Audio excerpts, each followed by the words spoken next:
population, Latino, I guess is what you say, in the schools. And Right.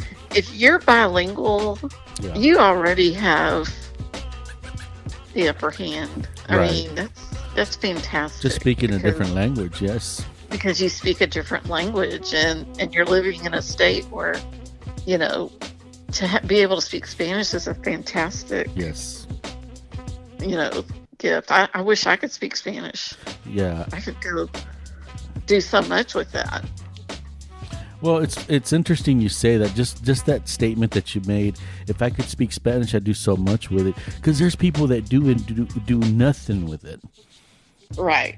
They do Right. they do nothing with it. And I've worked with a lot of kids who, well, what could I do? And I'm not good at anything, but you speak two languages. You that speak that two sets you languages. apart. It Yes. does.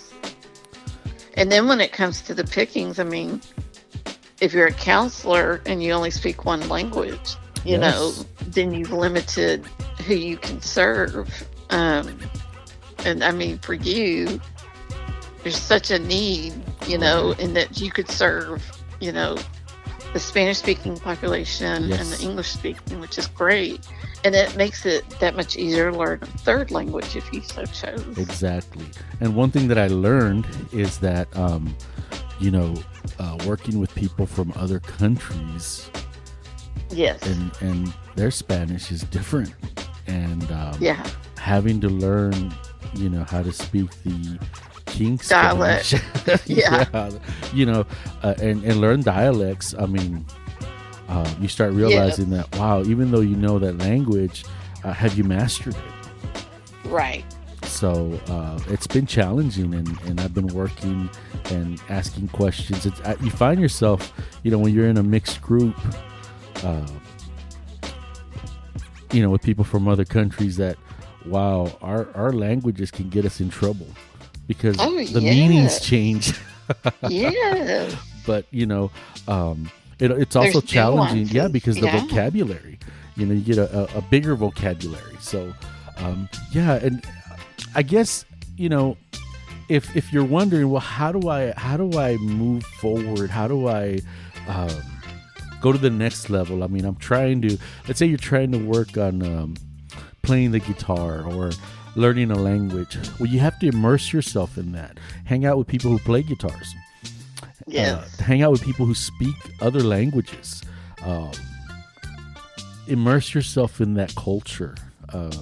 If you want to be a doctor, hang out with people who have the same mentality, who want to be Right. doctors. Right. People who enjoy school. Yeah. And I mean, and like you said, YouTube is a great resource.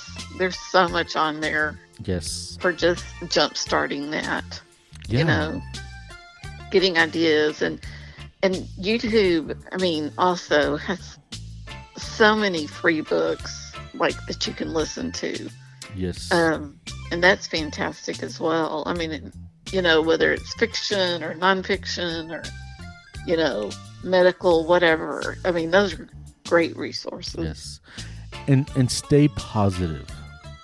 Yes. You've got to stay positive in it. You've got to start your day off in a positive manner. You've got to really dig deep. Sometimes, for some people, really dig deep. Yes. Because you're surrounded by negativity. I know growing up, I was surrounded with a lot of negativity. I was surrounded by a lot of people who, some of them who had addictions, mental health issues. In the schools, I had kids who, were just hopeless. Right. It was not common. It was not common to have kids who were overaged in our schools. I mean, it was very common. It was very common. Yeah. It was very common to have kids who were overagers. So you kind of were expected to fail. Right. And Right. Being expected to fail. I mean, I didn't think about it at the time, but I remember even having and it's almost like a cliche with minorities, having that one counselor that'll pull you in and say, well, you're not going to make it. So why don't you take these easy remedial classes? Right. And I remember having that, well, chances of you graduating are very slim. So let's not waste our time with you and give you these remedial classes. And I happily took them because I was told in the summer by the older people, man, they're going to pull you in and give you the easy classes. Take them. Right. So it was easy for me to do that, and it was accepted. So sometimes people that you think are there in your corner and they're giving you good advice, it's not actually good advice. It's actually advice that'll keep you in the same place. It'll keep you stuck. Right. And you don't have to be an academic.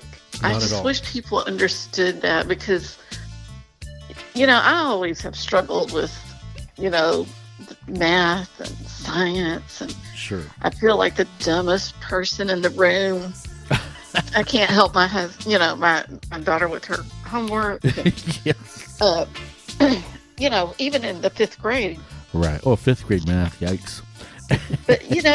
I know, but I'm smart in other ways, and so you just have to realize that not everybody. I mean, you can have geniuses who can't do basic, math. Definitely. Geniuses who really can't spell. They can't spell. Or build something. They're doctors, but they can't spell. Or build something, Yeah. Yes, you're right. And, my daughter, she took a practice SAT test because she's going to have to take the SAT. And she texted me, and she's just like, I'm sick. I'm afraid to look at my score. I just think it's going to be like the lowest. I might have gotten 2 questions right, and just really beating herself up and feeling awful. And I hate that, the SAT means so much, because it's just your score is about how well you learn to master the test. It's not about whether you can do it. And so I really had to struggle to pull her up from that, because, oh gosh, my SAT score was horrible. I mean, it was horrible. I didn't even take it. I was told, you don't need to take it. You're not going to go to college anyhow. Well, if I took it today, I still would. You're right. Well, Cindy, I agree, that academics, it does not define you. No. Just like your skin color, that don't define me by my skin color. Define me by my character. But also give me the opportunity. I need the opportunity. Let me decide whether college is right or wrong. And for those of you, college may not be right for you now, but some type of certification will help you. And you never know, later you may end up going back to school. That's the redefining yourself. Right. Because you may end up going back to school as an older person. I know that I tried going to college when I was 19, and it wasn't going to happen. I just could not grab the concept. I went back at 43, and I was like, oh, okay. Yeah. So the good thing is that we live in a country where we have those opportunities, where you can redefine yourself. And no, academics is not, it's not the be all. There's people that work with their hands and are outstanding. There's people that make more money laying floors than a college professor. Tile on the floors or carpet, or it's and we've talked about this before in one of our podcasts about success. What makes you successful? Is it money? Is it education? What is success? What's your vision of success? Yeah, how do you measure it? And but how do you get there? How do you get there, and how do you decide? It's really just surrounding yourself with positive people and being content where you're at. I meet a lot of young people and a lot of young counselors, and they get burned out real fast. Oh, I'm sure. They get burned out real fast. And I remember counselors used to come out of school at a maybe in their 30s. Teachers were older. Now we have them younger. So, I mean, it's going to be one of those where whatever you do the best that you can, but always know that you may have to just kind of later on maybe change it. Right. And I mean, I love to read, and there's a great book, and it's from, I think it was in the 70s or 80s, but it still applies, and it's called Do What You Love, The Money Will Follow. That's what it's called. Do what you love, the money will follow. And it's just so true. Just immerse yourself. If you love working on cars, and that's all. Yeah. That's all you want to do, and people say, no, you should go do this and make more money. Do what you love. Right. There will be a way. There will be, yes. I see that now, Cindy. I didn't see that before. Yeah. I see that now. I see how you could do something, and then eventually it starts paying off. Exactly. You just have to be committed and consistent. Right. With anything, the commitment and consistency, dedication. Right. And sometimes the failures that come along, I mean, like, not everybody's successful the first time, the second time. Just keep trying. It's like somebody who writes a book and submits a manuscript, and they get rejected. Yes. And then one day, or you can self-publish today. Yes. Yeah, and just put it out there, and I always bring it back to the podcast, the Real Podcast of Dallas that you're listening to. We talked about just putting them out there. This is episode 74, by the way, Cindy. That's amazing. Episode 74.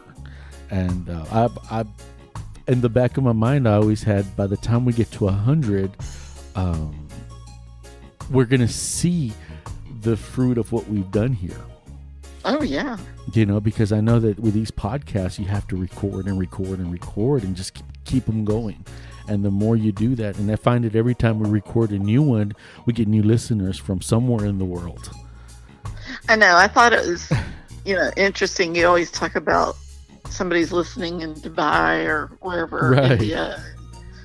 And, I'm sitting here thinking, well, nobody speaks English over there. Well, of course somebody speaks English over there, and they're listening. Yeah. And they're probably listening for the entertainment. They're hearing a Texas accent and laughing, but because I have such a strong Texas accent. Yeah, they might think you're British. I don't know. Yeah, exactly. But, it's one of those where you just have to give it a try. You just have to do it and give it a try. And like I said, do the best you can. If you're having fun doing it, if you're enjoying it, before you know it, you're gonna be making a living at it. Absolutely. And that's what I'm hopeful for with this podcast, is that one day we'll be sitting in our studios, and wouldn't that be fantastic? I mean, won't it be fantastic? Yes, it's going to be fantastic. Yes. In New York. We'll be in New York. Words. Oh, that'd be cool. Words do matter. So it's not, wouldn't it be? Won't it be? Yes. And we always mention it because I listen to past episodes at times, and even more recently. And that's kind of always been our theme of being positive, but also, thinking positive, that negative. Absolutely. We had that episode, Negative Talk, where we talked about, how we can be very destructive, but, throw in that positivity. I can do it. It will happen. I deserve it. Right. Because. Well, and watching, you can train yourself. And I've said that before too.